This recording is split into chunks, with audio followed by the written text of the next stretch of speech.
우리가 지난 시간부터 이제 문학을 처음으로 나가면서 문학을 볼 때 이거를 먼저 체크를 하고 들어가자 말씀을 드렸어요. 화자 지금 뭐 하는지, 그래서 뭐 어쩌라는 건지.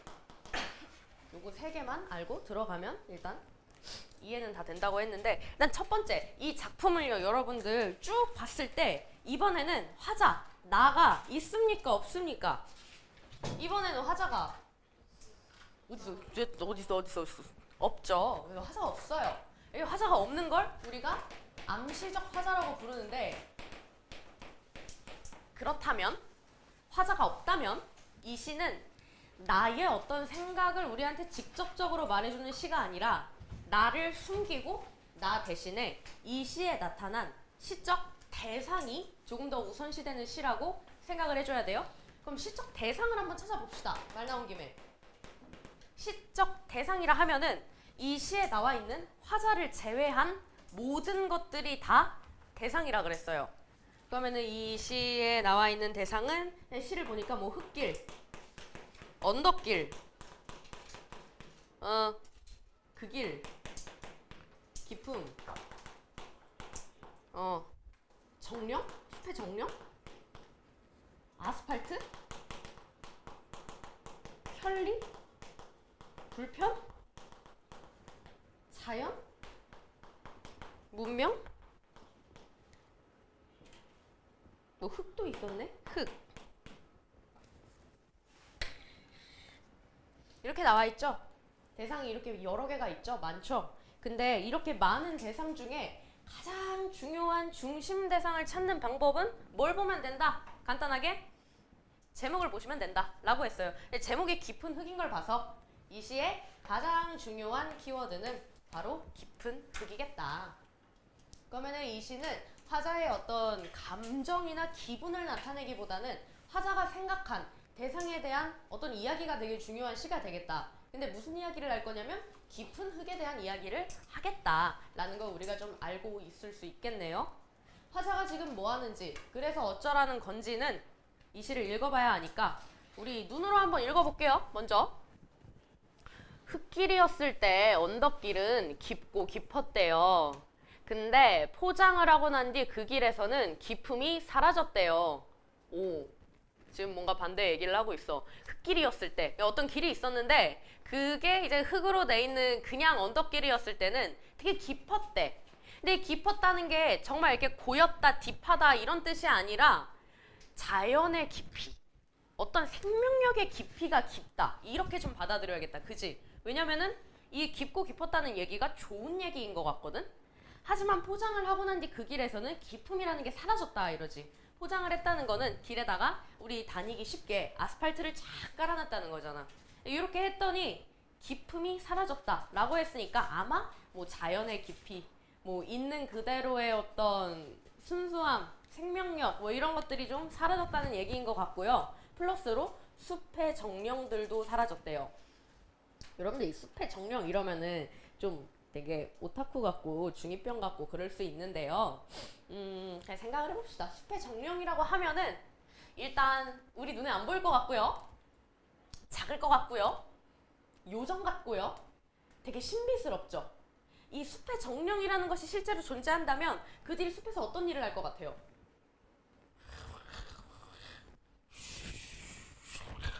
나무를 지켜줄 것 같지 않나요?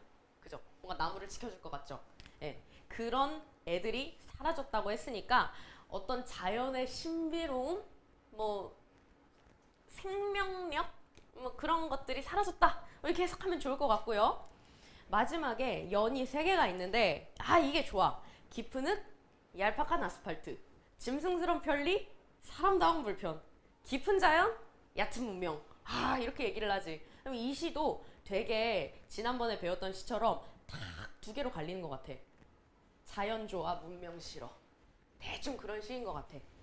근데 마지막은, 사실 마지막 3년은 여러분들이 좀 이제 중학교 3년을 다녔다 이런 분들이라면은 동그라미 세모, 동그라미 세모, 동그라미 세모 이렇게 보이셔야 돼요. 동그라미 세모, 세모 동그라미, 동그라미 세모 이렇게 보이셔야 돼요. 뭔 말인지 아시죠? 화자가 지금 긍정적으로 바라보는 단어랑 부정적으로 바라보는 단어가 반복되면서 나타나고 있잖아요. 그죠? 일부러 이렇게 한 거겠죠. 그래서 내용도 다 봤어. 자, 오케이. 화자 뭐해? 화자 지금 뭐해? 언덕길이 흙길이었을 때는 깊고 정령들도 있었는데 포장하고 나서 그게 다 사라졌다 함. 맞죠? 이거 하고 있죠? 그래서 어쩌라고요? 무슨 말이 하고 싶으신 건데요? 안 물어봤잖아요. 어쩌라고요? 아, 무슨 말이 하고 싶냐면요. 자연, 굿, 문명, bad. 이 얘기를 하고 싶은데요. 마지막 연을 봤을 때, 뭐 깊은 자연, 얕은 문명, 그리고 그 전 연을 봤을 때 짐승스런 편리, 사람다운 불편 이렇게 얘기를 해요. 자연 굿은 이제 약간 불편할 수 있다. 하지만 굿이고 문명 배드. 아, 이거는 좀 편리하다. 근데 짐승스럽다. 이렇게 얘기를 하고 있습니다. 이거 하고 있고 이런 반응 우리한테 내비쳤고, 그럼 감상 끝? 이거 쓰고 이제 분석 시작할게요.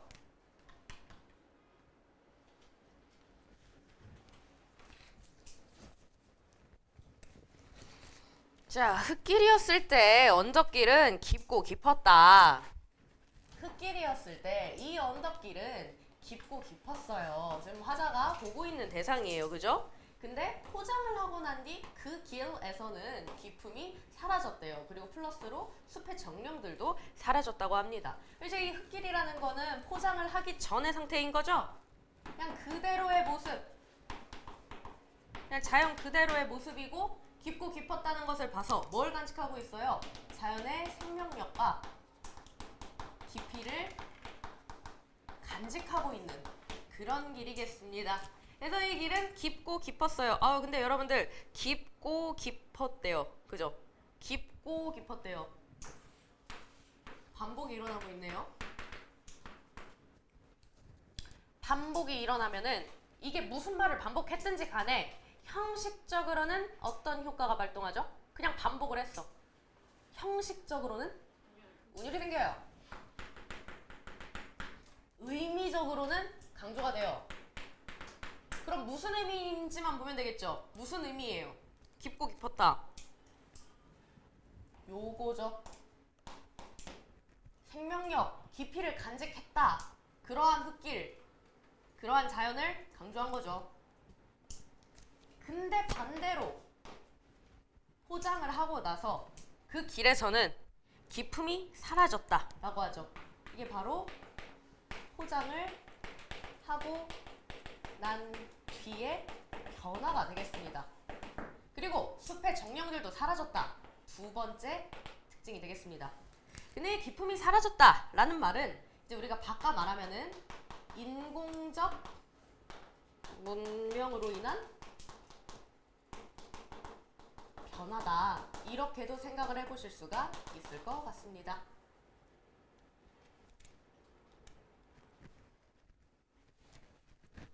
우리가 이렇게 말을 할 수 있는 이유는요. 이 아스팔트 포장을 한다는 이 행위가 우리를 굉장히 편안하게 만들어줘요. 그죠? 우리가 흙길을 걷는 것보다는 깔끔하게 포장된 길을 걷는 게 좋으시잖아요. 여러분들이 학원에 오는 그 길도 그냥 흙길이 아니라 예쁘게 포장이 된 길이죠. 여기는 이제 스쿨존이고, 그죠? 하지만 다만 길을 우리 맘대로 바꾼다는 게 자연의 입장에서는 훼손이기 때문에 하자는 이걸 부정적으로 보는 거고, 여기서 얘기하는 숲의 정령이 뭐를 의미할까는 아까 선생님이 이제 살짝 말씀을 드렸는데 굉장히 이제 신비롭다. 자연의 신비로움, 그리고 생명력. 여기서 얘기한 깊이라는 말로도 이어질 수 있을 것 같아요. 그래서 이제 정령 하면 이제 자연의 신비로움, 생명력, 깊이 이렇게 생각하시면 될 것 같아요.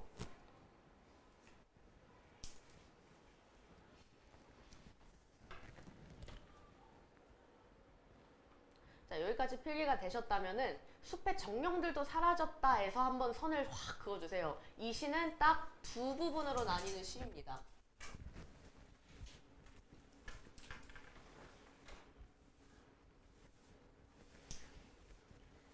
여기 밑에 3년은 이제 단어 이렇게 돼 있죠? 여러분들 내가 뭐 하라 그랬어? 일단 이거 해주세요.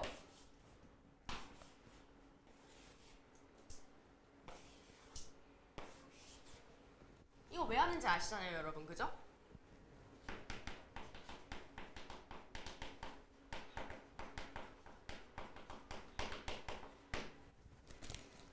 이런 걸 갖다가 우리가 대조적인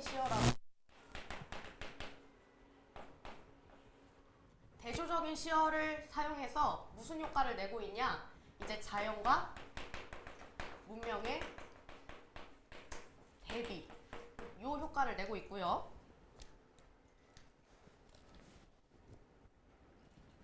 지금 여기를 하나하나 보시면은요, 우리가 또 뭘 확인할 수 있냐면, 선생님이 잠깐 요거 지울게. 여러분들은 확실하게 표시를 해놔. 뭐뭐한 뭐, 뭐뭐한 뭐, 뭐뭐한 뭐, 이런 식으로 다 적혀 있죠.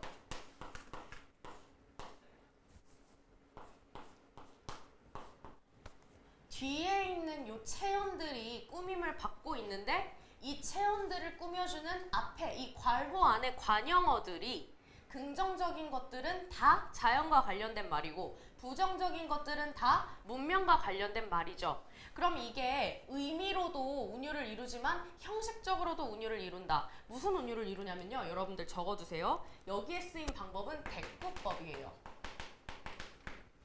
여러분들 지난 시간에 뭐 배웠냐면은 반복과 변주에 대해서 배웠어요. 뭔가 비슷한 말을 반복하는데 똑같은 걸 반복하지 않아도 괜찮다. 중간중간 변화를 주면서 반복을 해도 우리가 그거를 반복으로 본다. 그래서 효과는 운율 형성이고 그 내용 안에서 강조하고 싶은 것들을 드러낸다. 이렇게 배웠거든요. 여기도 마찬가지예요. 근데 여기는 반복과 변주가 들어갔다기보단 대꾸법이라는 설명이 더 정확해요. 왜냐면은 꾸며주는 말, 꾸밈받는 말, 꾸며주는 말, 꾸밈받는 말, 이런 식으로 그 위치에 그 단어가 오죠.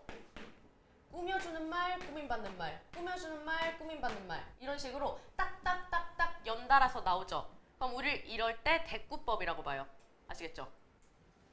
여기에 쓰인 방법이 대꾸법이야. 그럼 이 대꾸법을 써가지고 무슨 효과를 낼 수 있냐? 이것도 똑같아요. 운율을 만들어요.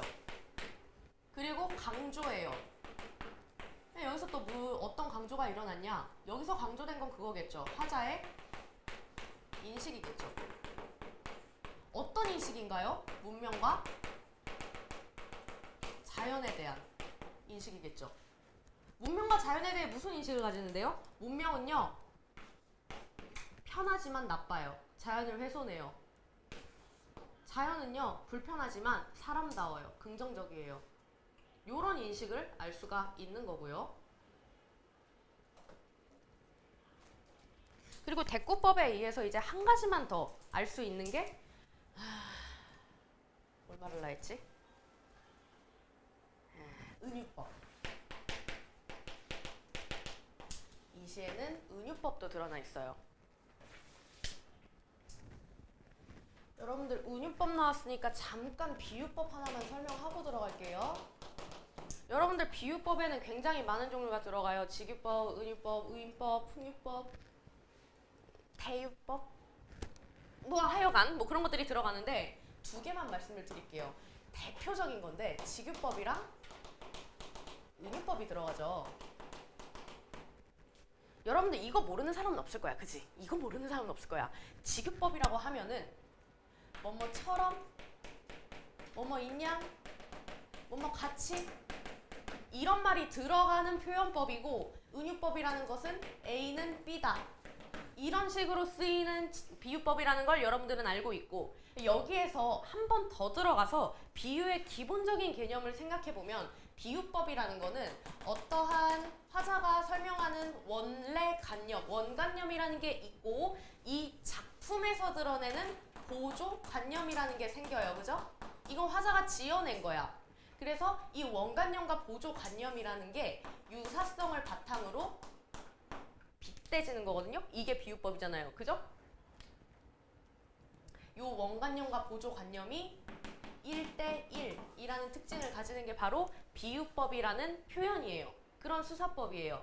지규법이라는 거는 뭐뭐처럼 뭐뭐같이 그냥 직접적으로 빗대죠. 직접적으로 빗대기 때문에 지규법이에요. 근데 은유법은 A는 B다라고 지금 숨겨져 있어요. 뭐가 숨겨져 있어요? 이게 숨겨져 있어요. 처럼이랑 같이 인양이 숨겨져 있어요. 그래서 숨길 은자를 쓰는 거고, 이렇게 처럼이나 같이처럼 직접적으로 빗대는 이 조사를 그냥 숨겨버리게 되면은 그거는 사실 같다는 거죠. A는 B다. A랑 B가 같다는 거죠. 그럼 이렇게 봤을 때 여러분들 지규법이 더 강한 표현이에요? 은유법이 더 강한 표현이에요? 당연히 은유법이 더 강한 표현이에요. 왜? 원관념과 보조관념을 같다고 얘기해버렸으니까. 그럼 다시 여기로 들어와서 얘는 의미하는 게 뭐예요? 깊은 흙이 의미하는 건 뭐예요? 문명이에요? 자연이에요? 자연이죠. 얘가 아스팔트가 의미하는 건 뭐예요? 문명이죠. 짐승스러운 편리가 의미하는 건 뭐예요? 문명이죠. 사람다운 불편이 의미하는 건 자연이에요. 이건 자연이고 이건 문명이에요. 그러면은 결국 이거는 뭐예요? 흙은 자연이다. 아스팔트는 문명이다. 다 원관념과 보조관념이 있는 거고, 비록 이렇게 원관념을 숨겨놨지만 빗대어 있는 비유법이 쓰였다고 여러분들이 이해를 해주셔야 됩니다. 아시겠죠? 그래서 여기에는 대꾸법도 쓰이고 은유법도 쓰이는 거예요.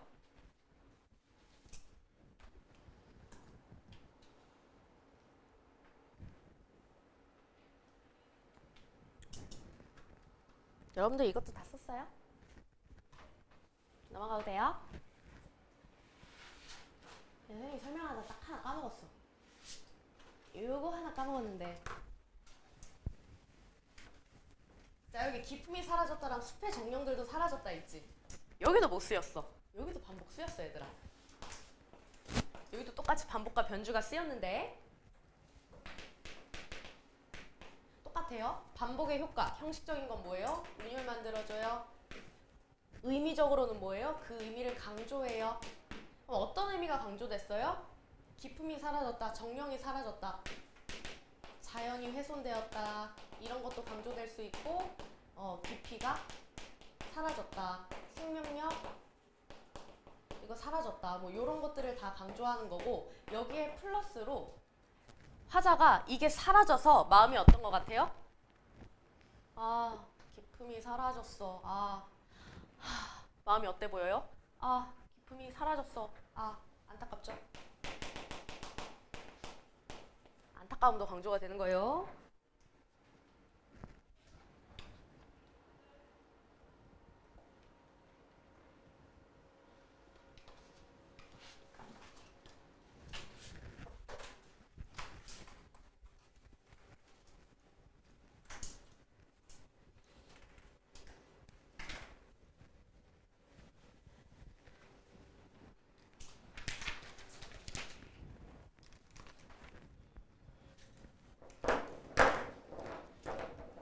자연과 문명의 뭐?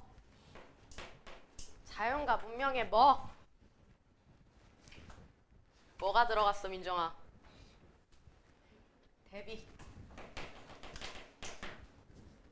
그래서 이쪽이 자연이고 이쪽이 문명이다.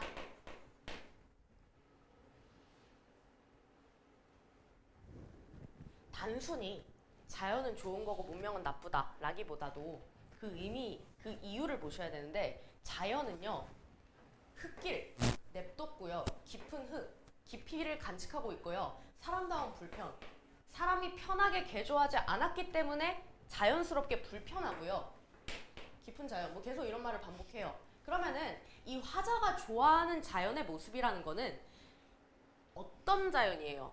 사람이 터치하지 않은 자연이에요. 그죠? 본래의 자연의 모습, 원시적인 자연의 모습, 이렇게 이해를 하셔야 돼요. 중요한 건 사람이 건드리지 않았다, 사람 입맛에 맞게 편하게 개조하지 않았다 라는 거고요. 반대로 문명, 포장을 해요. 편하죠? 얄팍한 아스팔트 깔아요. 편하죠?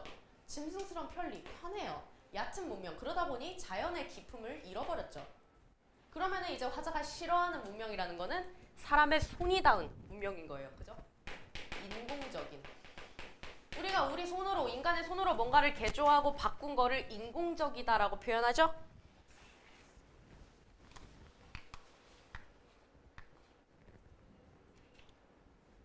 그다음에 밑에 이제 언덕길의 변화 보실게요. 언덕길의 변화. 과거에 흙길이었을 때는 깊었고요.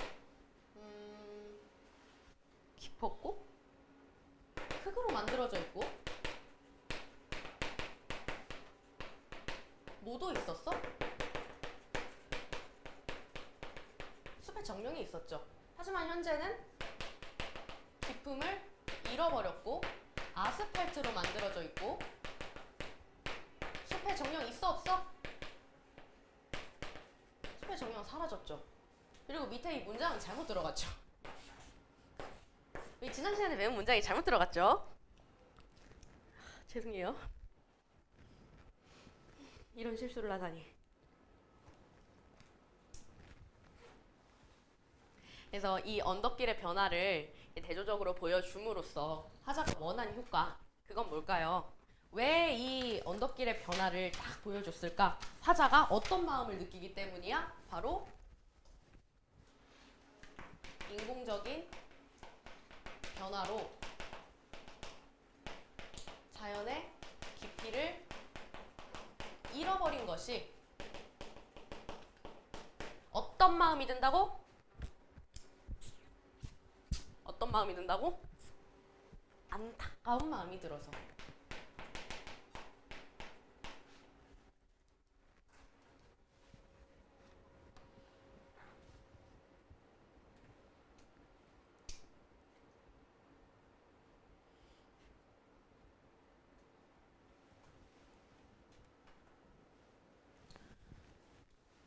지워도 돼요?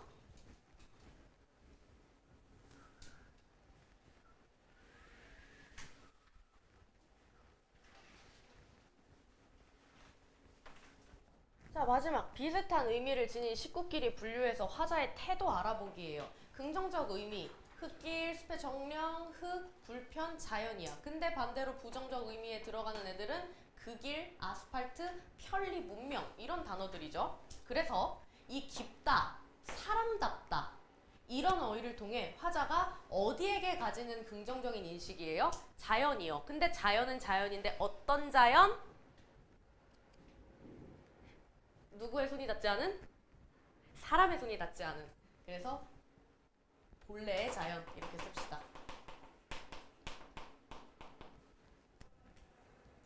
얄팍하다, 짐승스럽다 이런 부정적인 어휘를 통해서 화자가 어디한테 가시는 부정적 인식이요? 문명이요. 어떤 문명이요? 사람이 건드린 문명이요. 인공적인.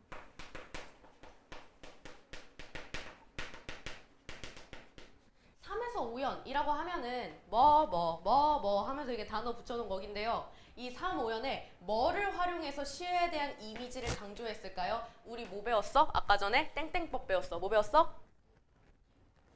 대꾸법과 하나 더 은유법 배웠어요. 그래서 이미지를 강조했다 그랬는데 여기서 강조한 이미지는 우리가 주간 테스트에서 봤던 그런 감각적 이미지를 강조한 게 아니라 긍정적 이미지, 부정적 이미지 요거를 강조한 거예요. 아시겠죠?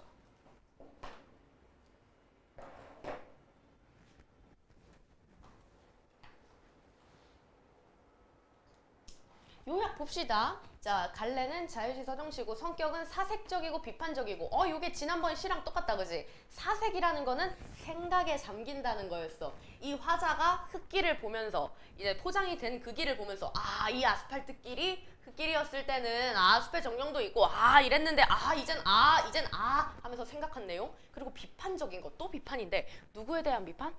이거는 인공적인 문명에 대한 비판이에요. 그죠?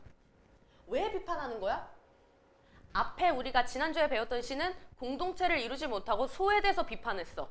그리고 나랑 그대도 이제 결국은 유대를 이루지 못하기 때문에 비판했어. 여기서는 왜 비판하는 거야? 인간의 짐승스런 편리함을 위해서 자연을 훼손하는 그런 행태에 대해서 비판을 하는 거예요. 제재는 흙과 아스팔트라고 두 개 알려줬는데 우리 아까 찾았어요. 중심 대상은 결국 흙이에요? 아스팔트예요?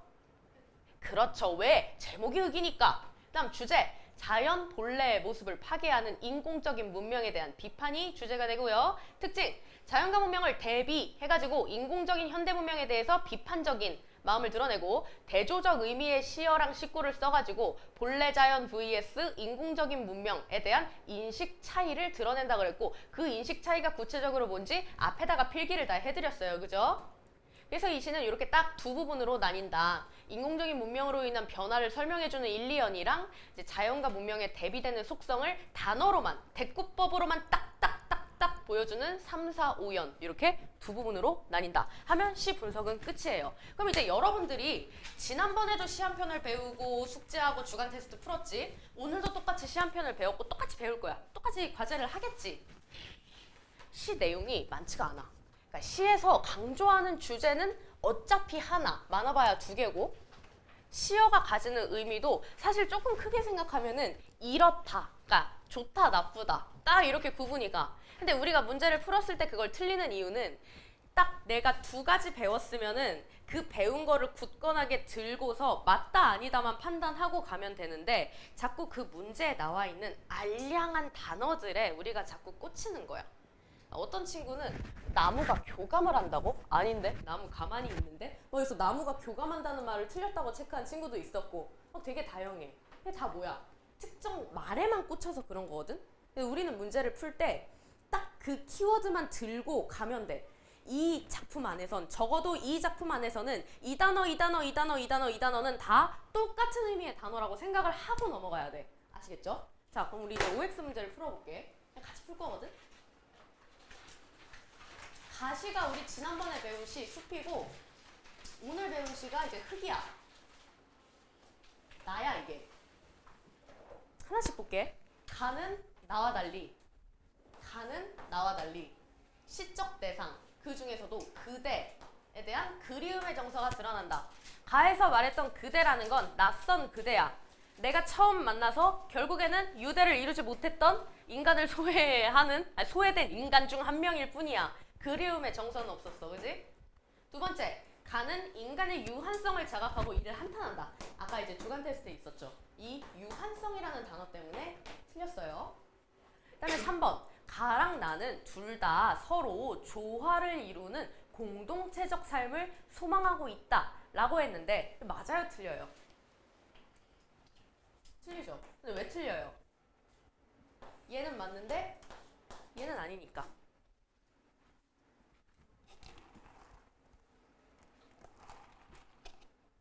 네 번째, 가는 자연을 훼손하는 현대의 물질 문명을 풍자하고 있다. 이거 맞아요? 틀려요?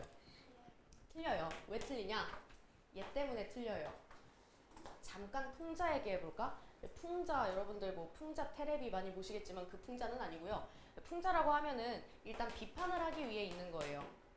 근데 비판은 맞는데 왜 이게 X냐? 풍자를 하는 방법에는 우리가 배운 몇 가지가 있어. 뭘 배웠냐? 일단 풍자하고자 하는 대상을 우스꽝스럽게 그린다. 그 과정에서 형식적으로는 뭐 언어 유희를 사용한다. 기타 등등의 방법들이 있거든요. 이 풍자라는 건 해학과 비판의 결합이에요. 해학이라는 건 웃긴 거예요. 그렇기 때문에 풍자가 드러났다고 보기는 어렵습니다. 그 다음에 5번째, 나는 가와 달리 개인의 삶을 억압하는 부정적 사회 현실을 비판하고 있다. 말이 안 되죠. 사회 비판 시가 아니에요, 이거는.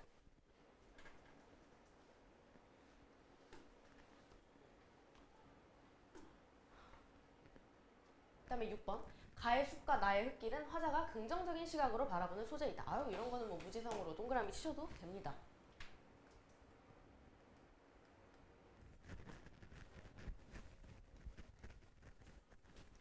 가의 나무들은 개별적으로 존재하지만 서로 교감하고 화합을 이룬다. 야, 이게 맞는 거야, 틀린 거야?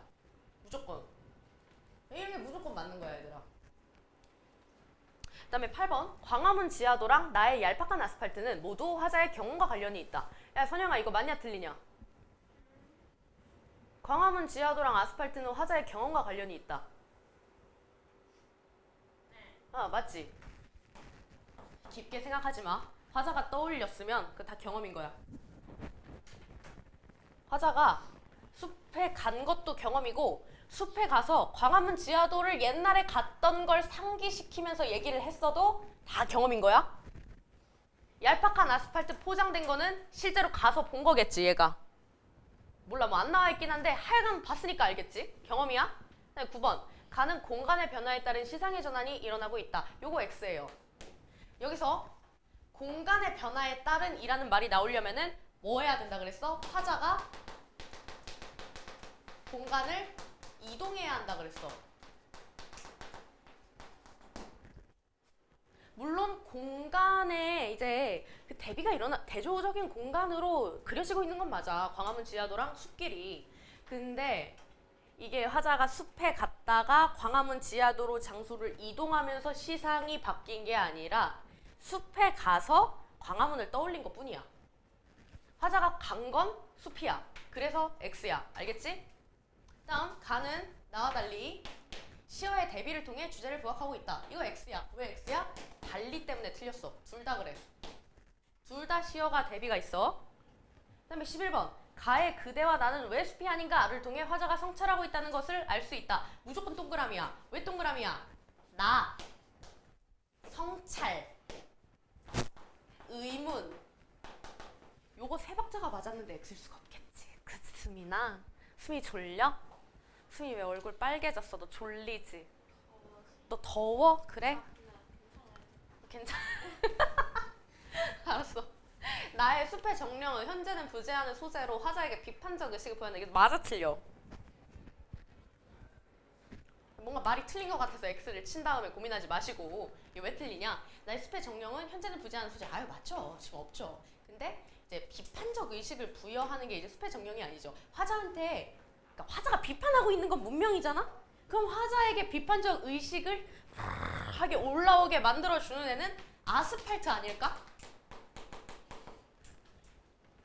13번. 나의 짐승스러는 현대인들에게 편리를 제공하고 있다. 맞지? 근데 X야. 왜 X야? 요거 때문에 X지. 본질적이다 라는 거는 이제 에센스다라는 거야. 에센스. 짐승스러운 편리가 인간의 에센스 가치야? 그건 아니잖아.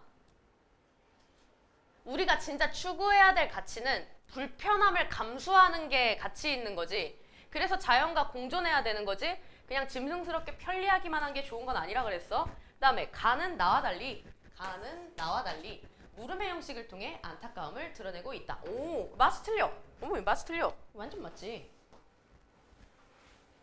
우리가 오늘 배운 시에서는 의문형 어미가 나타나지를 않았으니까.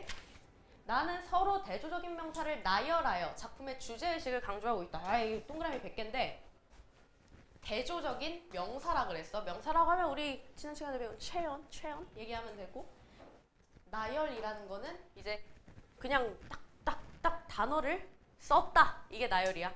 뭐 꼭 콤마 찍지 않아도 돼. 콤마 찍지 않아도 나열이 될 수 있어. 그냥 단어를 썼으면. 그래서 동그라미. 여러분들 오늘 배운 시는요, 자연조화 문명 실어야, 그지? 근데 그렇다고 해서 화자가 이제 자연 속으로 들어가는 삶을 지향한다.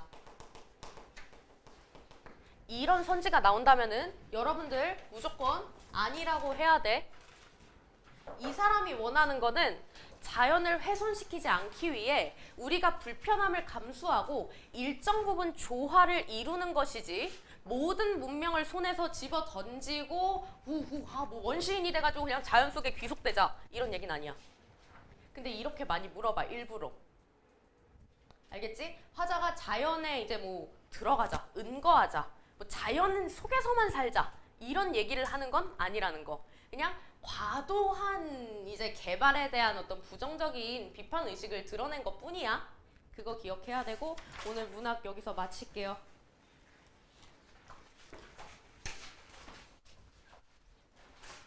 쉴까?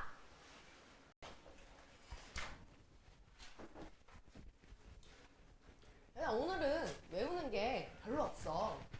외우는 게 별로 없어. 외우는 게 정말 없어. 외우는 게 정말 없어. 그냥 다 이해 기반의 수업이라고 생각하면 돼. 알겠지? 얘들아 혹시 덥니? 꺼줄까? 내려줄까? 괜찮아? 그럼 그냥 할게. 졸면 안 돼. 이해 기반의 수업이고 나는 너희들에게 절대 암기를 요구하지 않을 거야.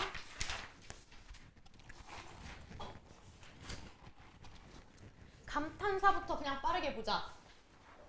자, 감탄사는 부르는 말, 느낌, 논란, 대답, 감정 표현 짧게 딱 하는 거 있지? 걔네들이야. 포인트는 이 감탄사라는 게 독립어이기 때문에 다른 애들이랑 관계가 없다는 거야. 그냥 자기 혼자서만 쓰인다는 거야. 그게 정말 중요한 포인트야. 우와! 우와! 어머! 이런 것들도 감탄사지만 여보세요? 아니! 어쩜 네? 다 감탄사야. 끝이야. 용어 가자.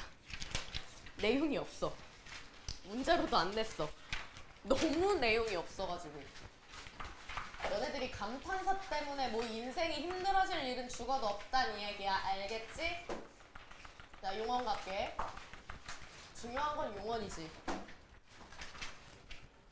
솔직히 말해서 니네가 이제 고등학교 1학년을 준비하는 입장에서 정말 중요한 품사가 뭐냐라고 물어보면 용언이야. 용언 1등. 용언이 제일 중요해. 오늘의 수업 목표. 학생들을 용언게이로 만든다. 이게 오늘 수업 목표야. 그 정도로 용언이 중요해. 지우개를 깨끗한 걸로 갈고. 가변어예요. 그죠? 가변어예요. 그죠? 가변어라는 건 형태가 변해요. 그것이 가능해요. 그죠? 우리가 용언이 왜 용언이라 그랬어요? 뭘 하니까 용언이야? 아우 잘했어. 아 이뻐. 누가 대답했어? 너무 잘했어. 활용을 하기 때문에 용언이야? 그럼 우리가 그 다음에 뭘 알아야 돼? 활용을 한다는 것의 의미를 알아야겠지? 그지? 주간 테스트, 주간 테스트. 자, 지금부터는 내가 주간 테스트를 펴놓고 수업을 할 거야. 다음 주 시험. 자, 활용을 한다는 것의 의미를 구체적으로 봅시다. 우리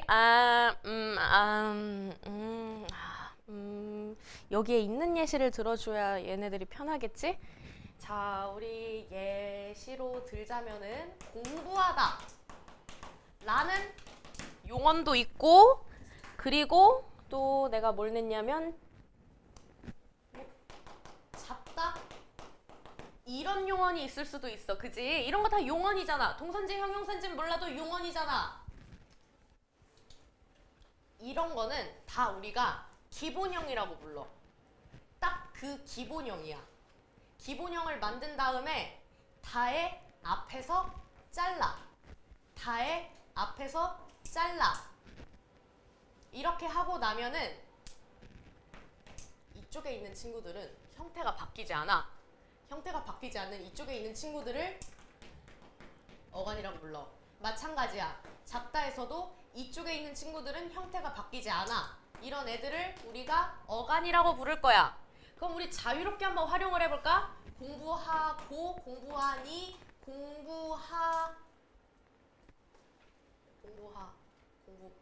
공부하지? 잡고, 잡니? 좀 잡지. 이렇게 활용이 되지?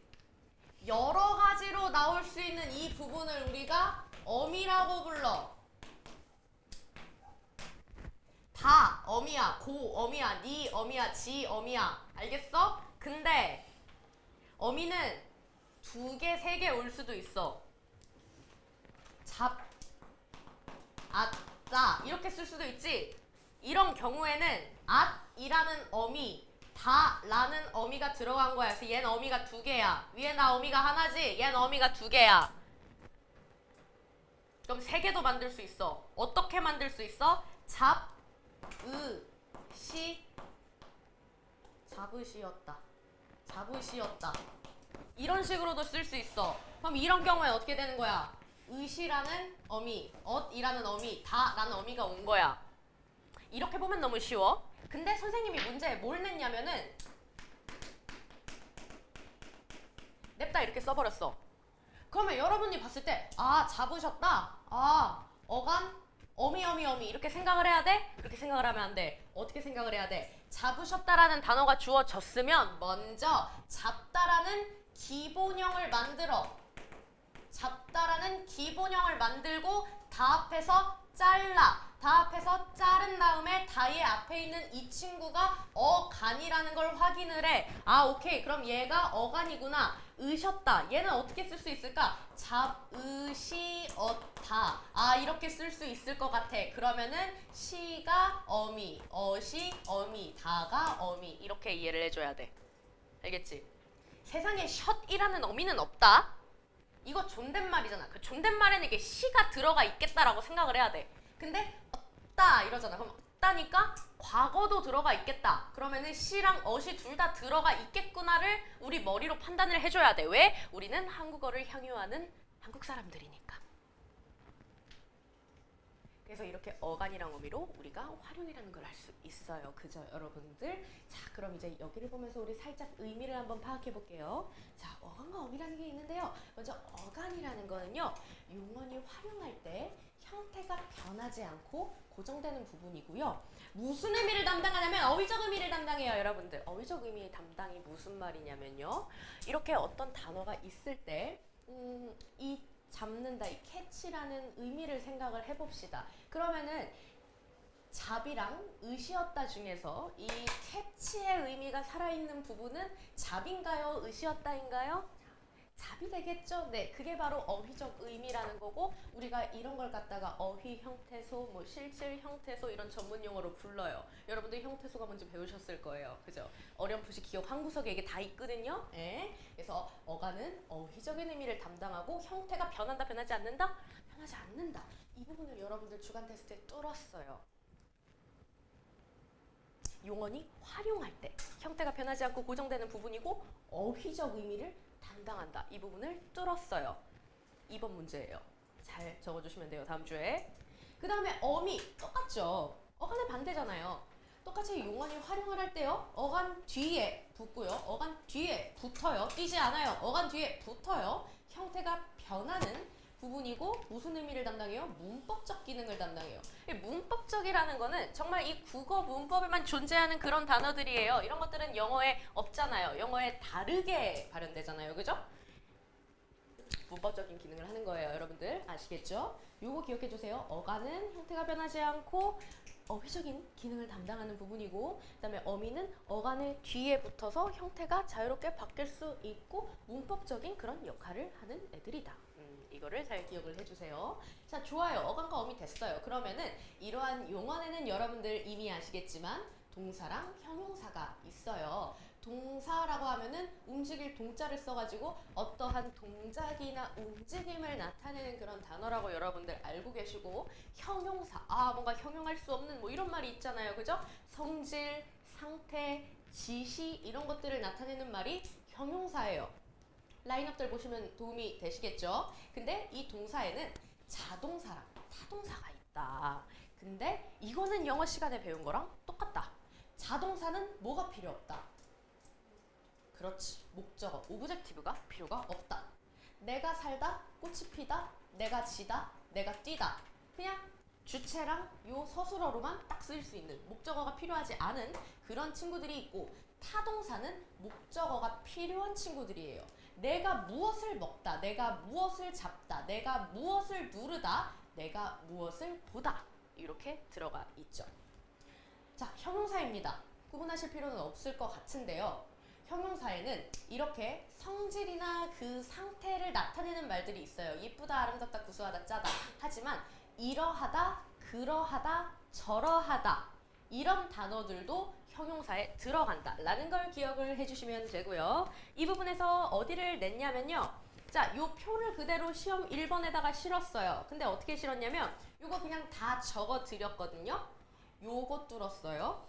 목적어가 불필요하다, 목적어가 필요하다. 이것 뚫었어요. 자동사의 의미는 목적어가 불필요한 동사고요. 타동사의 의미는 목적어가 필요한 그런 동사들입니다. 그래서 여러분들 이게 기억이 안 날까봐 요 예시를 그대로 실어드렸어요.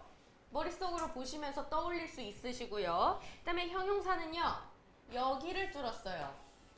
얘네들을 다 보여드려요. 그래서 지시형용사 요거 3개만 딱 기억을 해가지고 우리 다음 주 빈칸에다가 기깔나게 적읍시다. 아시겠죠? 그럼 벌써 1번 문제랑 2번 문제를 다 알려드린 거네요. 축하드려요. 여러분들 우리 이제 편하게 갑시다. 그쵸? 좋아요. 뭘 그쳐요? 네, 그 다음에 여기 한번 보실게요. 외우지 않으셔도 돼요. 외우지 않으셔도 돼요. 외우지 않으셔도 돼요. 외우지 않으셔도 돼요. 그냥 보기만 하세요. 동사 중에서 불완전 동사라는 게 있대요. 근데 그 동사는 활용이 온전하지 못해가지고 이렇게 자유롭게 활용이 안 되는 친구들이 있어요. 달라, 다오, 가로되, 데리고, 데리러, 데려, 비롯한, 비롯하여, 서슴지, 즈음한, 즈음하여 요 단어들 여러분들 다 한 번씩 보셨잖아요. 16년 인생 사시면서. 그죠? 근데 이것들의 기본형이 이렇게 있어요. 여러분들 이 기본형을 토대로 자유롭게 활용이 안 되고 기본형이 이렇게 있기는 하나 주로 이렇게만 쓰이는 애들이 있죠. 예, 그냥 그런 불완전 동사가 있구나. 아, 그렇구나 하고 넘어가실게요. 정신없으면 말씀하세요. 얌전히 말할게요.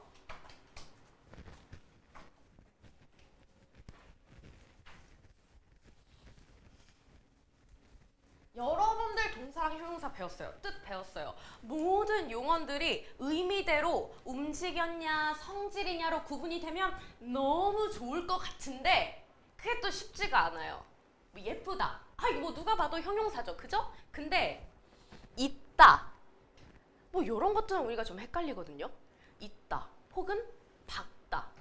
왜냐면 밝다라는 단어가 그냥 밝은 상태를 의미하는 것처럼 느껴질 수도 있지만 날이 밝아온다 이래버리면 해가 이렇게 움직이잖아요. 그럼 이거는 동사로 볼 수도 있는 거예요. 헷갈리잖아요. 앞으로는요. 동사랑 형용사를 구분하실 때 의미로 구분하지 않겠습니다. 그러지 않을게요. 어떻게 구분하실 거냐면은 요 표의 방법이 지금 하나, 둘, 셋, 넷, 다섯, 6가지가 나와 있거든요. 근데 이걸 여러분들한테 이걸 보고 알아서 공부해서 외우라고 하면 그건 너무 나쁘잖아요. 그죠? 그럴 거면 돈 주고 학원을 왜 다녀요? 3가지 쉽게 외울 수 있게 말씀드릴게요. 첫 번째, 으려고 붙이기. 두 번째, 뭐뭐 알아, 뭐뭐 어라, 명령 붙이기. 세 번째, 는다, 니은다. 현재 붙이기. 이렇게 붙이셨을 때 자연스러우면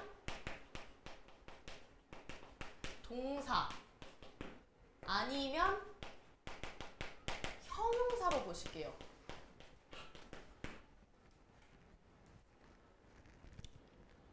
어떤 단어가 헷갈릴 때 이것이 동사냐 형용사냐를 판단할 수 있는 방법이 될 수도 있고요.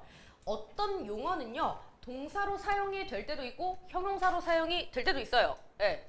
그때도 이제 이걸로 다 구분을 하실 수가 있거든요. 맞는 키예요. 근데 이거 여러분들 이거 외우실게요. 이거 그냥 형용사랑 동사를 구분할 수 있는 방법을 2가지 이상 알려주세요. 네, 3번 문제로 냈어요. 이거를 외워주셔야 된다.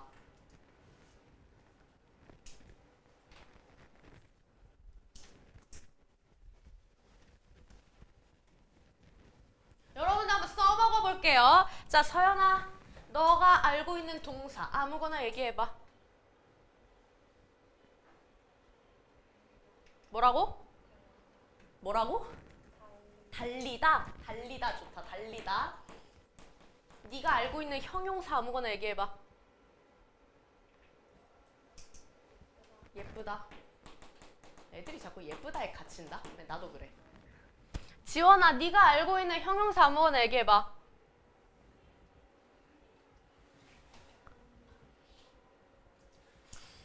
뭐야 저 유학생 같은 표정은. 바로 모르니까 생각이 안 나? 알았어. 영훈아, 네가 알고 있는 형용사 아무거나 얘기해봐. 작다. 민정아, 니도 얘기해봐. 깨끗하다. 동사는 뭐 그냥 내가 알아서 채울게. 동사 뭐 긁다. 좋아. 이렇게 있을 때 저거를 해보라고 했어요. 으려고를 붙여볼게요. 달리려고. 너 신발 왜 신어? 아, 나 나가서 달리려고. 말 되네? 오케이. 얘는 동사입니다. 명령도 붙여볼게요. 어라나 아라를 붙이는 거예요. 달리어라. 나가서 달려라. 달려라. 달려라. 네, 되죠? 동사예요. 그 다음에 는다. 너 지금 뭐하냐? 나 지금 달린다. 되죠? 동사예요. 그 다음 예쁘다. 화장 왜 하세요? 저 예쁘려고요. 말이 안 돼요. 근데 내가 한국어가 좀 모자라서 예쁘려고가 말이 되는 것 같다. 그럼 두 번째로 넘어가세요. 예뻐라. 내일부터 예뻐라. 말이 안 되죠? 는다. 나는 오늘도 예쁜다. 말이 안 되죠? 네, 얘는 형용사예요. 작다. 운동 왜 하세요? 아, 몸 작으려고요. 내가 한국어가 부족해서 이게 맞는 말인 것 같다. 두 번째로 가세요. 작아라! 내일부터 작아라! 말이 안 되죠? 옷이 내 몸에 작는다! 말이 안 되죠? 형용사예요. 깨끗하다. 왜 씻으세요? 아, 저 깨끗하려고요. 내가 한국어가 모자라서 이게 맞는 말 같다. 두 번째로 넘어가세요. 깨끗해라! 깨끗해라! 말이 안 되고요. 깨끗한다! 말이 안 돼요. 형용사예요. 자, 긁다. 왜 손톱을 기르셨죠? 허벅지를 긁으려고요. 말이 되고요. 자기야, 나 등 긁어줘. 긁어봐. 긁어라. 말이 되죠? 그 다음에 는다. 너 지금 뭐하냐? 나 친구 긁는 중. 말 되죠? 동사예요. 이거를 기억하시면 됩니다. 이렇게 세 가지만 기억하시면 돼요. 아시겠죠? 어렵지 않아요? 이것만 기억하시면 돼요. 이렇게 어미가 쓰기가 좋아요. 네, 이게 어미를 잘 써가지고 구분을 하실 수 있고, 어미의 분류 나와 있는데 이게 표가 또 무시무시합니다. 그죠? 표가 좀 어려워 보여요. 무시무시해요. 여기서 여러분들이 보셔야 되는 거는 이 빨간 네모를 친 이 부분이 아니라 의외로 여기 부분이에요. 어미에는 종결어미라는 말을 되게 많이 쓰거든요. 물론 다 쓰긴 하는데 일단 종결어미에 대한 이해가 필요해요. 종결어미는 문장을 끝내는 어미예요. 근데 문장의 종류가 되게 여러 가지가 있잖아요. 그냥 평서형도 있고 물어보는 의문형도 있고 내가 감탄을 하는 감탄형도 있고 뭔가를 하자고 요청하고 부탁하는 청유형도 있고 시키는 명령형도 있잖아요. 이것은 다 명령이냐 청유냐 의문이냐 이게 결정이 되는 기준이 바로 어떤 어미를 썼냐예요. 그대와 나는 왜 숲이 아닌가? 이 문장이 의문문인 이유는 의문형 어미가 쓰였기 때문이에요. 니은카? 이게 쓰였잖아요. 그래서 일단 이런 것들을 봐두셔야 돼요. 평소형일 때는 그냥 다, 의문형일 때는 느냐, 가, 까 이런 것들이 쓸 수 있고, 감탄형일 때 구나, 아, 나 이렇게 쓸 수 있고, 청유형 뭐 하차, 명령형 뭐뭐라 혹은 어라 이런 것들이 쓸 수가 있어요. 종결어미 요거 기억해 두시고요.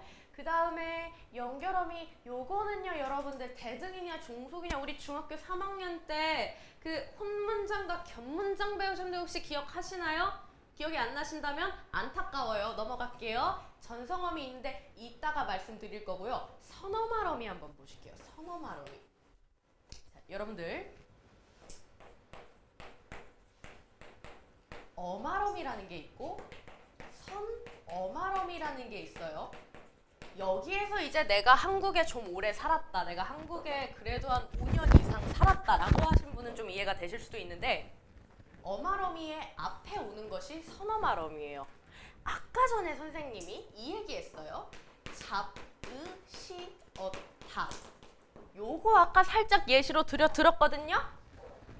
기본형이 잡다이기 때문에 얘는 어간이니까 잠시 빠지시고요. 이 친구들이 이제 어미 친구들인데 이 여러 가지 어미 중에 가장 뒤에 있는 놈 얘가 바로 어말어미입니다. 그럼 선어말어미라는 건 어말어미의 앞에 오는 친구니까 의시도 엇도 어말어미의 앞에 오는 선어말어미들입니다. 아시겠어요?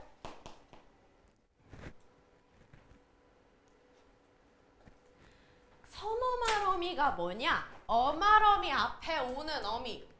선어말어미가 뭘 할 수 있냐? 높이거나 시제를 나타낸대요. 그럼 이제 이게 다 그대로 맞아 떨어지는 거죠, 여러분들. 시, 높임. 과거. 선어말어미가 할 수 있는 일은 높이거나 시간을 나타내거나. 너무 쉽지 않나요, 여러분들? 내용 이거밖에 없어요. 외우실 거예요? 외우지 마세요. 여러분들 한국 사람이잖아요. 그죠?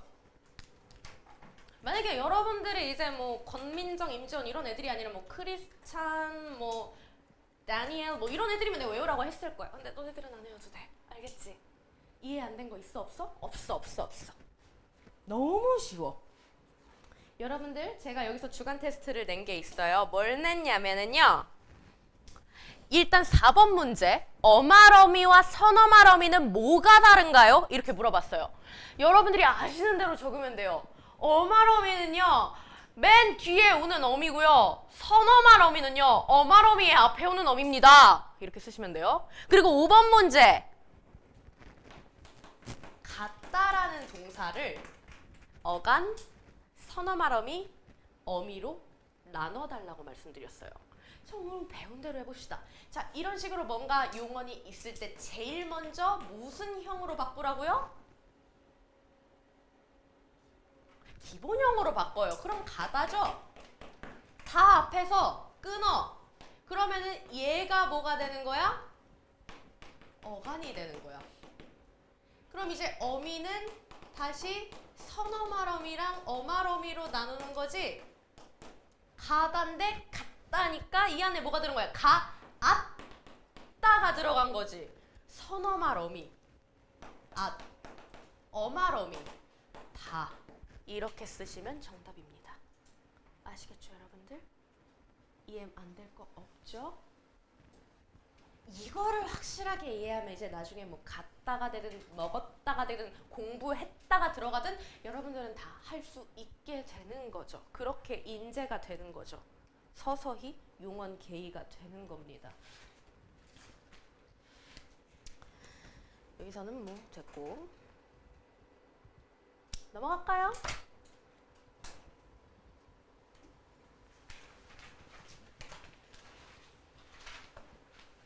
여기 대등 종속 연결함이 있는데 이거 여러분들 이거 중3 언니 오빠들 하는 거니까 우리 넘어갈게요. 여기 보조적 연결함이라는 말이 있는데 좀 거슬려요. 일단 눈으로 한 번만 보실게요. 먹어버렸다라는 말이 있대요. 근데 먹어버렸다. 본용언, 보조용언이라는 거야. 그럼 우리가 좀 이해를 해볼 수 있을 것 같아. 먹어버렸다라는 용언이 2개 붙은 이런 단어가 있는데 의미는 본용언에 들어있고 버렸다는 이제 보조용언으로서 실질적인 의미는 좀 없겠구나. 근데 이 먹다와 버리다를 합칠 수 있는 어미는 어구나. 보조적 연결어미 어구나. 일단 요거를 살짝 보시고 우리 어디로 갈 거냐면 7쪽으로 가실게요.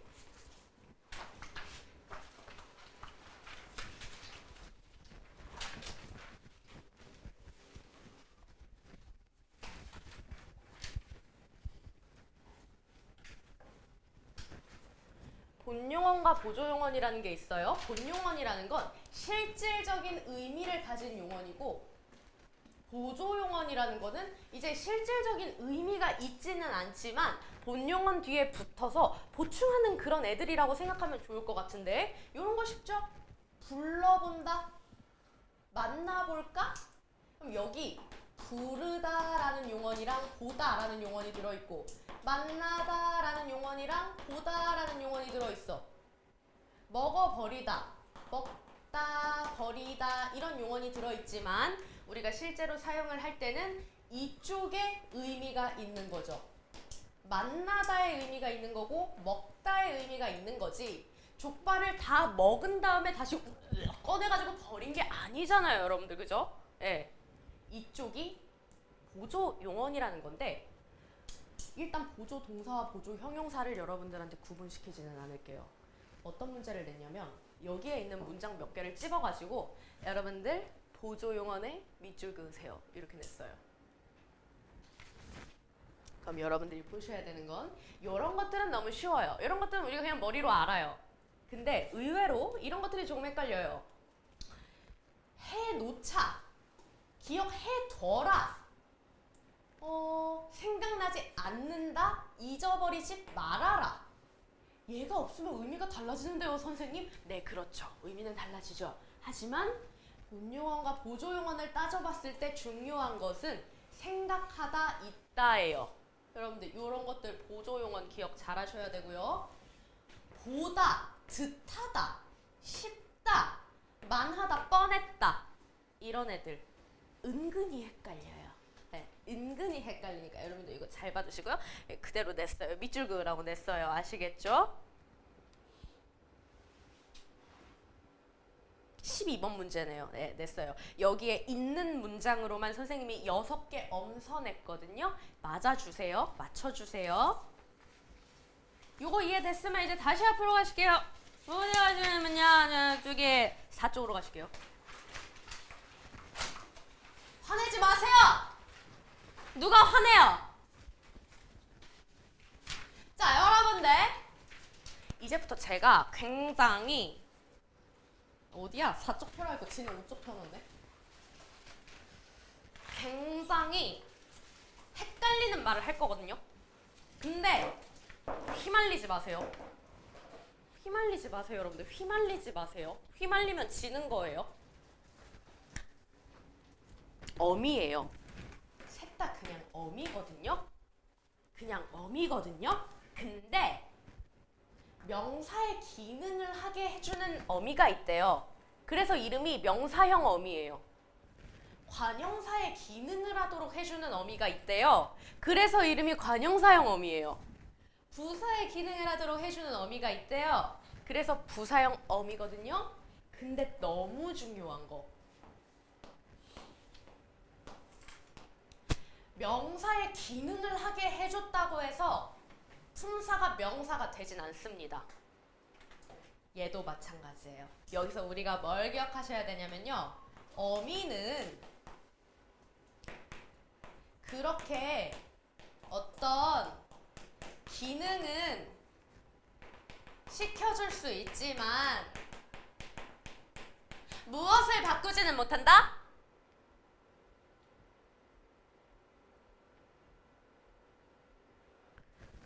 이런 명사의 기능을 하게 해주지만 품사는 형용사라잖아. 그럼 뭘 바꾸지 못한다? 그렇지. 품사는 바꾸지 못한다. 품사를 바꾸게 만들어주는 애가 있어. 접사라고 해가지고 내가 나중에 가르쳐줄게. 일단 이것만 기억해. 어미는 품사를 바꾸지 못한다는 점. 그럼 이제 예시를 볼게. 사람이 많기도 하다 라는 단어가 있어. 많기도 라는 단어에 밑줄이 딱 쳐져 있어. 많다. 많다의 품사는 뭐 형용사진 동사인지 모르더라도 용언이라는 걸 알아. 근데 기라는 어미를 붙였더니 명사 같아졌다. 그걸 알 수 있는 점. 체언 뒤에 붙을 수 있는 조사가 붙었다는 거지. 마치 본인이 체언이라도 되신 것마냥. 누구 때문에? 요 기라는 어미 때문에. 그 다음 밑에 어제 떠난 사람인데 떠나니 지금 사람을 꾸며주는 관형어잖아요. 관형어라는 건 뭐야? 관형사의 기능을 한다는 거야. 바꿔 말하면 체온을 꾸며주잖아. 떠나다는 용언이야. 근데 니은이라는 어미가 붙어준 덕분에 마치 관형사인 것처럼 기능을 하고 있다. 행복하게 살아라. 살아라, 살다라는 용언을 꾸미는 부사어예요. 근데 부사어가 되려면 이제 요런 어미가 붙어서 마치 부사인 것처럼 기능을 해줄 때 가능하다는 얘기겠죠. 외울 거 없어요. 이해만 하시면 돼요. 아시겠죠? 너 이해돼, 안 돼? 됐어, 안 됐어? 안 됐으면 물어봐. 오케이, 확인시켜줄게. 자, 어미는 품사를 바꿀 수 있어, 없어? 잘했어. 어미가 마치 명사인 것처럼 기능을 하게 된 이유는 누구 때문이야? 어미 때문이지. 잘했어. 그럼 된 거예요.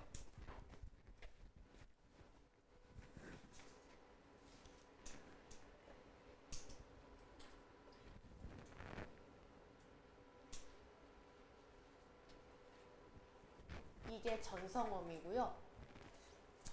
그냥 이해만 하세요. 아시겠죠? 그럼 이제 좀 말해야 되는 거 다 말했고 이제 하나만 말씀을 드리고 끝낼 건데 그 하나가 좀 개같이 길어요. 활용을 설명을 드릴 건데 활용에는 규칙 활용과 불규칙 활용이라는 게 있거든요. 외우실 건 없고요. 이해만 하시면 돼요. 근데 이해를 진짜 기깔나게 해줘야 인생이 편해져. 이거를 외우지 말라고 하는 이유가 니네 인생 난이도를 좀 줄여주고 싶어서 이해할 수 있는 건 최대한 이해를 하고 어쩔 수 없이 외워야 되는 것만 외우자 주의거든요. 요렇게 보면은 안 돼요. 어려워요. 짜증나요. 세로로 보실 거예요. 기본형 가다, 기본형 울다. 일단 쓰지 마시고 눈으로만 보실게요. 기본형 쓰다예요. 자, 여러분들 활용하겠습니다. 활용하겠습니다. 어디 앞에서 끊으실 거예요? 민정이 어디 앞에서 끊으실 거예요? 잘했어요. 다 앞에서 이렇게 끊으실게요. 다 앞에서 끊고 나면은 왼쪽이 뭐다? 어간이고 오른쪽이 뭐다? 좋아요. 잘했어요, 여러분들. 자, 가, 고, 가, 니, 가면, 가는. 아무 문제 없어요. 문제 없어요. No problem. 이런 걸 우리가 규칙 활용이라고 부릅니다. 아무 문제 없어요. 그 다음 울다. 울고, 울니, 울면, 울는. 문제가 조금 보이는데요. 우니, 우는. 여러분들 이렇게 쓰시죠? 울면 이렇게 쓰지 않잖아요. 울면은 이제 국수 먹을 때 나오는 거고 리을이 사라졌죠? 여러분들 리을이 어간에 있는 리을이 사라지는 건요 문제가 되지 않아요. 어간의 리을이 사라지는 건 규칙 활용이에요. 아무런 문제가 되지 않아요. 아시겠죠? 자음 중에서 리을이 힘이 좀 약하거든요. 탈락을 잘해요. 그래서 우리가 리을이 탈락되는 것은 그냥 아무 일도 안 일어났네? 그냥 규칙 활용이네? 이렇게 이해를 하고 넘어가실게요. 그 다음 얘 볼게요. 쓰다, 쓰고, 쓰면, 쓰니, 쓰어서 뭐 이렇게 썼다고 쳤을 때 우리가 쓰어서라고 안 하고 써서 이렇게 써요. 예쁘게 써서 이러잖아요. 지금 모음에서 어간의 모음 으가 탈락했죠. 마찬가지입니다. 으가 탈락하는 건 우리가 규칙으로 봐요. 아무 일도 안 일어나기, 어간의 리을 탈락하기, 어간의 으 탈락하기 모두 규칙 활용이라는 점을 기억하시며 필기해 주세요.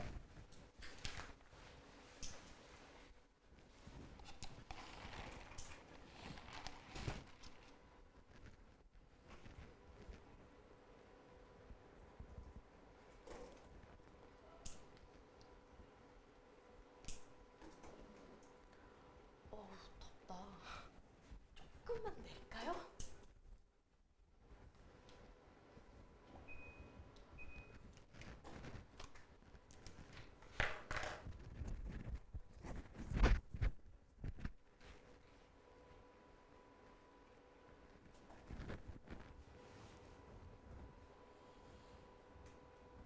서연아, 근데 넌 좀 아기같이 생긴 것 같아. 좀 귀여워. 넌 좀 아기같이 생겼어. 부럽다.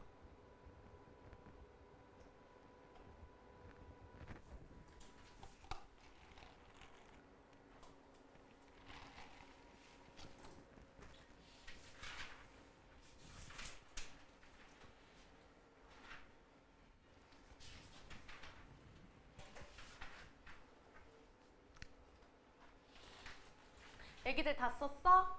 넘어갈까?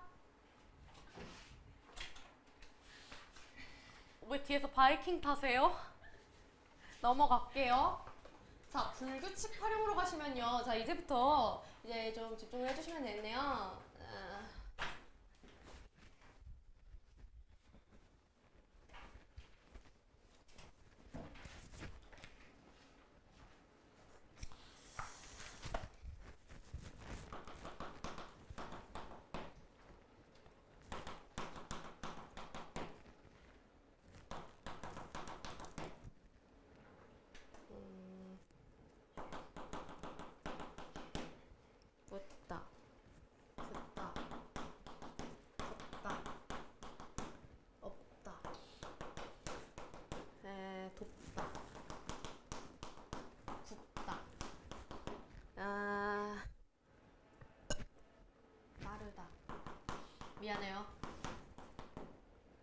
흐르다,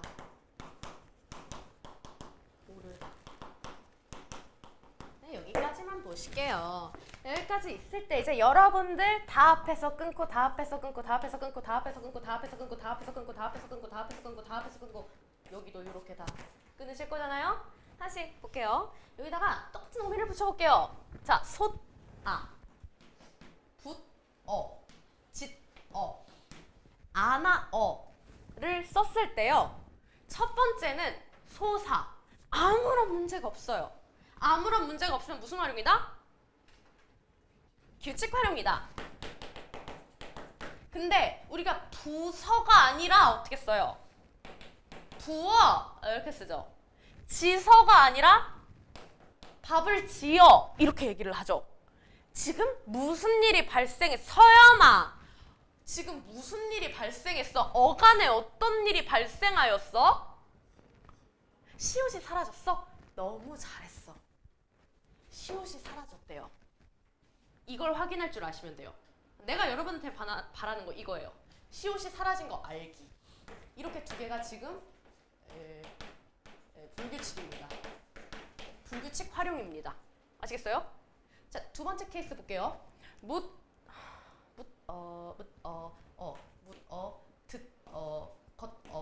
이렇게 썼을 때 묻어. 저 새끼 묻어. 아무 문제 없어요. 규칙이에요. 듣어. 음악 듣어. 아무도 그렇게 이야기하지 않아요. 음악 들어. 이렇게 얘기를 해요. 걷어. 빠르게 걷어. 아무도 그렇게 얘기하지 않아요. 이렇게 얘기해요. 수민아, 무슨 일이 발생했어? 어간에?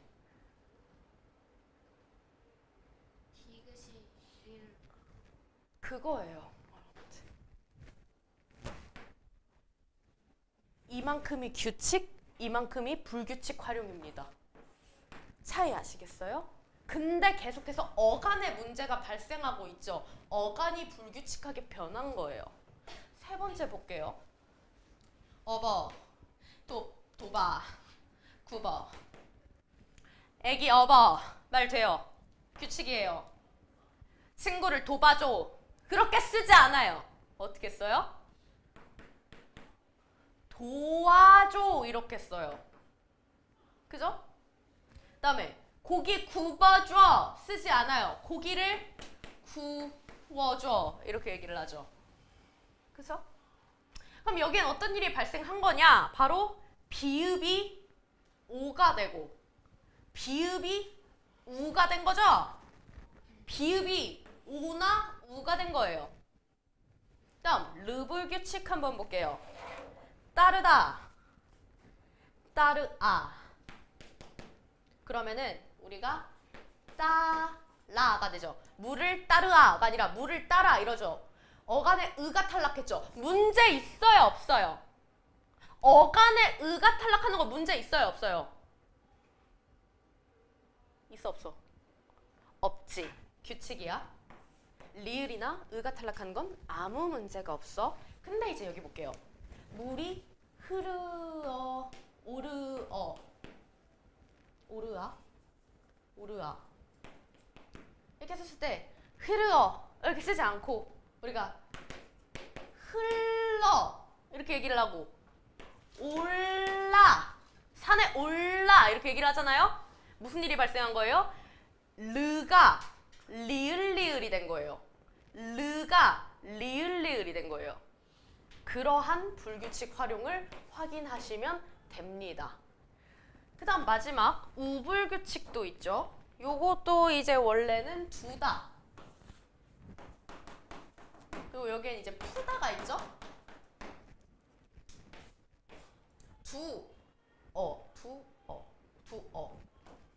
푸어 라고 했을 때 얘는 어떻게 쓰냐면 그냥 두어 이렇게 쓰거나 아니면은 그냥 합쳐서 거기 둬 이렇게 얘기를 해요.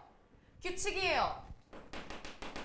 문제가 없어요. 근데 얘는 흙을 퍼 이렇게 얘기를 하는 게 아니라 흙을 퍼 이렇게 얘기를 하죠. 뭐야? 우가 없어진 거죠. 우가 탈락한 거죠. 그래서 여러분들 예를 줬을 때 예를 말할 줄 알면 돼요. 아시겠죠? 예를 주면 선생님이 예를 주면 애기들이 요거를 확인하실 수 있으면 됩니다. 내가 바라는 거 그거예요. 여러분들 요거 이제 쓰시는데 색깔을 좀 구분을 해주셨으면 좋겠어. 빨강 파랑이든 어떻게 좀 색깔 구분을 해가지고 좀 그 변화가 보일 수 있게 필기를 좀 해주세요.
혹시나 이제 시옷이나 디귿이 일로 변하는 거 요거는 그렇게 어려운 게 없어요. 눈에 확연히 보여서. 혹시 뭐 비읍이 우나 오로 변하는 거 아니면 르가 르르가 되는 거 이런 것들이 헷갈리잖아? 그러면은 공부를 할 때 글자를 개 크게 쓰면 돼요. 이렇게 글자를 개 크게 쓴 다음에 도와 아 비읍이 사라지고 도와가 되는구나 아 비읍이 오가 되는구나 이렇게 개 크게 쓰면은 눈에 보이니까 이게 이해가 됩니다.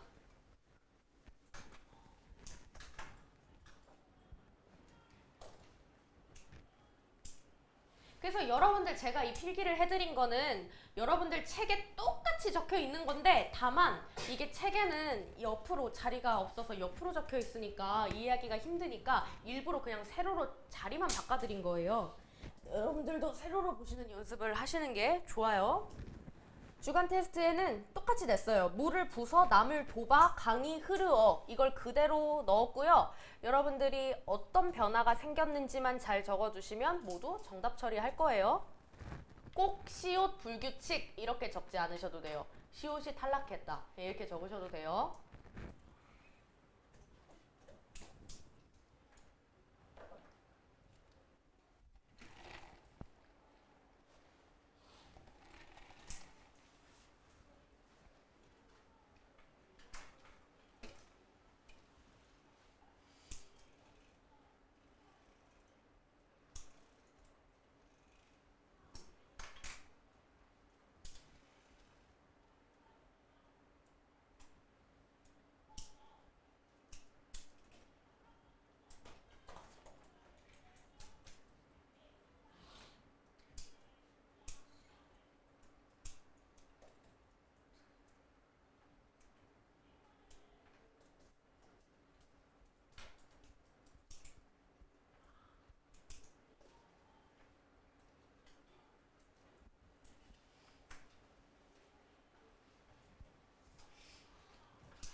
쓰셨나요? 다 쓰셨으면 우리 이제 여기까지 본 게 어간의 불규칙이야. 불규칙하게 활용이 된 부분이 다 어간에 있기 때문에 여기까지가 어간의 불규칙이고요. 우리 이제 어미 불규칙으로 넘어갈 거예요. 6쪽으로 넘어가시면 이제 나와 있는데, 자, 요거는 예시가 별로 없어요. 어미가 불규칙하게 변하는 경우는 두 개밖에 없거든요. 첫 번째가 이제 여불규칙인데 이걸 보실게요. 첫 번째예요, 이게. 첫 번째 보시면 담아, 아무 문제 없죠? 이런 친구들이 이제 규칙 활용인 겁니다. 근데 두 번째를 보시면은 성공하아. 우리 어떻게 써요? 서연이 어떻게 써요? 성공하아가 아니라 우리 보통 어떻게 써요?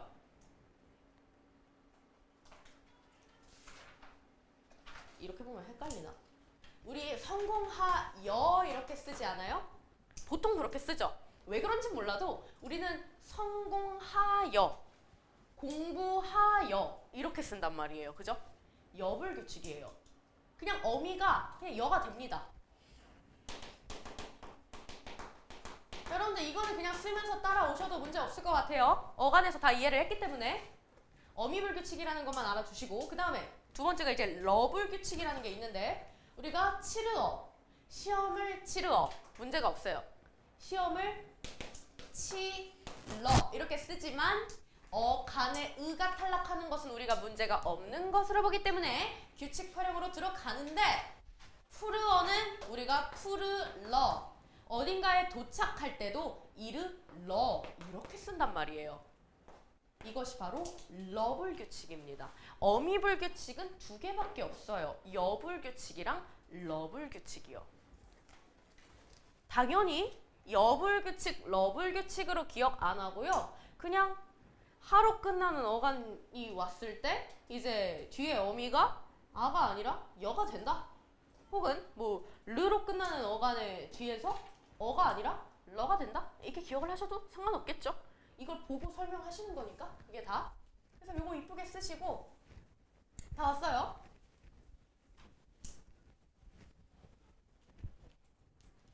여기 보시면은 이제 끝이야. 어간과 어미가 모두 불규칙하게 변하는 경우가 있죠. 요게 마지막 경우거든요. 요 경우 옆에다가는 여러분들 이거 적어주세요. 색, 채, 어. 마지막으로 어간이랑 어미가 둘 다 변하는 경우가 있어요. 활용할 때. 색채어일 경우에 그렇게 되거든요. 누러어, 누래. 파라아, 파래. 하야아, 하얘. 까마아, 까매. 빨가아, 빨개. 노라아, 노래. 이렇게 쓰는 것들이요. 요거 뭐 어떤 규칙이 있는 것도 아니고 그냥 히읗으로 끝나는 이 어간 뒤에 아나 어가 올 때, 근데 히읗으로 끝나는 어간은 이제 거의 뭐 대부분이 색깔 말하는 단어잖아요. 그래서 우리 이유도 모르고 하예요, 노래요 이렇게 쓰던 것들이 사실은 활용의 불규칙이었다. 요거 알아두시면 됩니다. 색깔일 때. 그리고 혹시 몰라서 말씀드리는 건데, 세상에 보래, 초래, 주래, 분래 이런 말은 없어요. 어떤 친구가 평일에 초래 막 이래가지고 그런 건 없고요. 우리 원색 계열만 빨강, 파랑, 노랑에 검정, 하얀까지만 요렇게 쓸 수 있는 겁니다. 얘네들이 고유어이기 때문에 그래요. 이제 뭐 주항이나 이런 애들은 고유어가 아니라 한자어이기 때문에 이런 게 없습니다. 이제 여러분들 다 이해하셨죠? 여기까지 하면은 이제 선생님이 준비한 모든 설명은 다 끝이에요. 답지 않죠?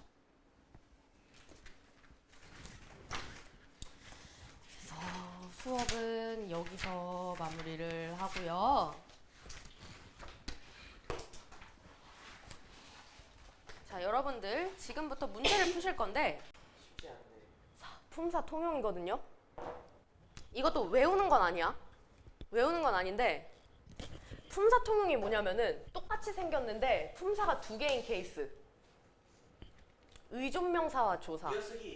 띄어쓰기로 판단하시면 돼요. 자, 어떤 띄어쓰기? 자, 명사야. 명사면은 반드시 앞에 꾸며주는 애, 띄어쓰기, 의존명사. 이렇게 있겠죠? 꾸며주는 애, 띄어쓰기, 명사. 의라고 적혀 있어가지고. 그 다음에 뿐, 했을 뿐. 근데 조사는 조사의 앞에 뭐가 있어야 돼? 체언, 그렇지. 얘가 체언인 거고 얘가 마음이 체온인 거고 너가 대명사 체온인 거예요. 다 채 뒤에 바로 딱 붙어 있으니까 얘네들은 무조건 조사. 어렵지 않아요? 그 다음 명사 vs 관형사. 이것도 어떻게 구분해? 관용사는 그 뒤에 있는 저는 띄어쓰기. 그치? 관형사 뒤에 띄어쓰기가 있는 거야. 그치? 그래서 관형사 뒤에 성향이라는 명사를 꾸며주고 있는 거야, 얘가. 조사 있는지 없는지로. 그리고 얘도 수준이라는 명사를 지적이 꾸며주고 있는 거고. 근데 명사 같은 경우에는 체온이니까 뒤에 뭐가 있는 거야? 조사가 있는 거야. 그래서 얘네들이 다 조사예요. 조사. 얘네들이 다 조사예요. 낭만적 얘 이거 서술격 조사예요. 아, 이다. 아니다. 관형격 조사예요. Sorry. 아니다. 서술격 조사 맞네. 이다가 인이 된 거예요. 그쵸. 서술격 조사 맞다. 낭만적이다 사람. 그는 낭만적이다. 그는 사람이다. 이게 그 견문장이네. 아, 낭만적이지 않은으로 오면 부정. 자, 그럼 명사 vs 부사. 명사랑 부사는 어떻게 구분할래? 명사랑 부사는 얘도 띄어쓰기죠. 얘도 띄어쓰기야. 왜? 부사도 수식어이거든. 그래서 오늘 띄고 비행기 꾸며주는 부사. 그 다음에 오늘 은 바로 뒤에 조사 갖다 붙는 명사. 안 어렵죠? 바로 뒤에 조사 갖다 붙는 명사. 띄고 뒤에 꾸며주는 부사. 그 부사 뒤에 조사가 붙을 도 있지. 그럴 수도 있지. 그러면 그럼 어떻게 구분해요, 진짜? 오늘이나 모두의 경우에는 뒤에 조사가 붙었으면 명사인 거예요. 오늘도 그러니까 예를 들어서 일찍이나 빨리 같이 명백히 누가 봐도 부사인 애들은 그냥 부사지. 근데 오늘 같은 단어는 뒤에 조사가 있으면 그냥 조사 붙은 부사가 아니라 그냥 명사라고 생각을 하는 거야. 오케이? 응. 어렵지 않지? 응? 그다음에 조사 vs 부사. 야, 이거 어떻게 구분해? 조사면은 앞에 뭐가 있어? 체험. 체험 뒤에 딱 붙어 있어. 조사. 체험 뒤에 딱 붙어 있어. 조사. 근데 이제 부사는 뒤에 꾸며준 애가 있으니까 뛰고 용언. 뒤에 용언이 있겠죠? 부사니까. 동사, 형용사 구분하는 방법은 세 가지가 있어요. 자, 뭐였죠? 지시. 아, 그 명령. 명령. 그리고 의려고. 의려고. 하나 뭐였더라? 은다. 는다. 는다. 그거 붙이면 돼요. 수사, 관형사. 이거 지겹지? 뒤에 조사 붙었으면은 이제 체온인 거야. 수사인 거야. 근데 이제 뛰고 뒤에 명사를 꾸며줬으면은 관형사, 수관형사인 거지. 명사 감탄사도 있어. 만세! 드디어 방학이다! 이런 감탄사거든요. 명사, 뒤에 조사가 있었으면 얘는 명사입니다. 근데 이제 혼자 쓰였으면 감탄사인 거고요. 관형사, 대명사, 아무, 사람, 뒤에 체온을 꾸며줬으니까 관형사. 근데 아무나라고 뒤에 보조사 붙었지. 체온이에요, 대명사. 네. 어렵지 않죠? 이게 더 궁금해졌는데 응. 다섯째는 그 다섯 번째 사람이다 하면은 그건 그거는 수사. 수관형사. 이 번은 명사예요. 아, 진짜요? 의존 명사예요. 왜 띄었잖아. 관영어. 얘는 관형사. 다섯 번째로 중요한 사람이다. 둘째. 다섯 번째 로? 다섯 번째로 중요한 사람이다. 하면은 명사예요. 똑같죠? 또 그건 주관사예요. 둘째. 둘째로 중요한 사람이다. 둘째로 중요하다. 다섯 번째로 중요하다. 요거는 다 그냥 순서를 나타낸 말이라서 이게 관형사나 수사 안에서 다 이제 결론이 나는데 아까 그 무엇보다 앞선다 이거는 번째가 아니라 그냥 첫째였어. 첫째. 그래서 우선순위의 의미를 가지는 거는 첫째밖에 없었고 이제 자식을 나타낼 때 첫째, 둘째, 셋째, 넷째 그때 또 이제 명사가 들어간다 그랬지. 네. 됐죠? 이제 다 설명했고